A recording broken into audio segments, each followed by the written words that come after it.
And before beginning, I would love to hear from you if you are seeking financial advice or have questions. I've put together a very short Google Form survey, the link is in the description, and I'm really interested to hear what your single most important financial advice question is. I've collected some great quotes today from Jim Simons, the leader and original manager of Renaissance Technologies. Renaissance Medallion Fund is famous for its absolutely stellar returns. Since 1990, the fund has reportedly never gained less than 20% and has achieved annual returns over 70% in 5 separate years. The problem with gathering quotes from Dr. Simons is, of course, his extreme secrecy. During the first decade of his success, he didn't even offer any interviews. Most of the quotes I've gathered are about investing, his business, or life. I'm going to start with the quote that reminds us there is continual work, genius, and improvement at his fund. Simons says, "There's no such thing as the goose that lays the golden egg forever." Simons has added on to this golden goose comment at a different time, explaining, "The system is always leaking, and we have to keep adding water to it to keep ahead of the game." And why can't the golden goose keep laying? Simons explains, your competition will catch on. It's supply and demand. If gold is discovered, then it gets harder to make money mining gold because everyone's competing with you.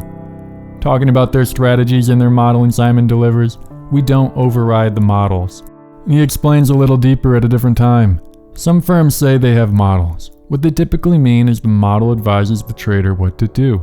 And if he likes the advice, he'll take it. And if he doesn't like the advice, he won't take it. In an interview around the year 2000, Simon explained how their modeling isn't like that used by the infamous fund Long-Term Capital Management. Everyone in the company read the book about LTCM.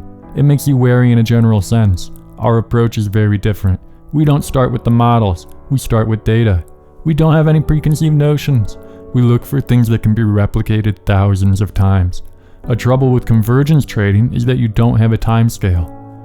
And Simons explains that their fund is looking for opportunity just about everywhere. We have 3 criteria. If it's publicly traded, liquid, and amenable to modeling, we trade it.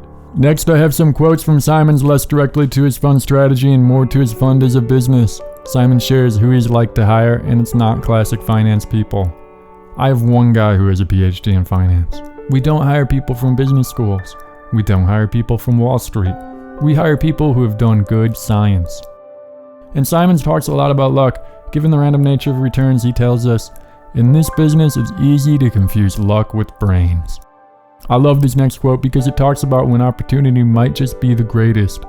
People are the most predictable in situations of stress and panic and make wrong decisions. This next quote is a lesson learned while Simons was trying to expand his equities business in the 90s. It is probably still thought true today. Stories are king in the stock market, and not numbers. And for the last quote in this category, I have some good old-fashioned Wall Street cynicism. Do not invest your investments on the trust of market experts. It's all rubbish. Last, I have some quotes, Simons talking a bit about life with some quips and advice outside of the market.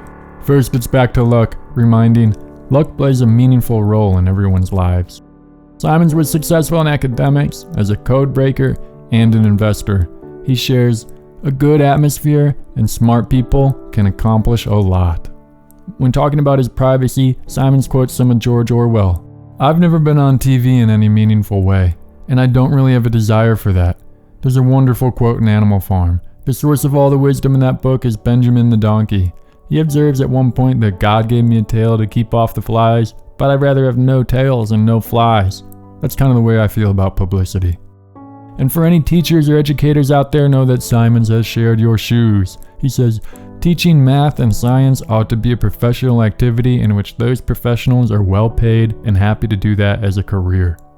Last, some advice that Simons really did practice. He found great partners repeatedly and would take years or decades before giving up on ideas. Work with the best intelligence people, even if they are more intelligent than you, and don't give up too quickly. Thanks a lot for watching, and don't forget to fill out the survey in the description if you are after financial advice.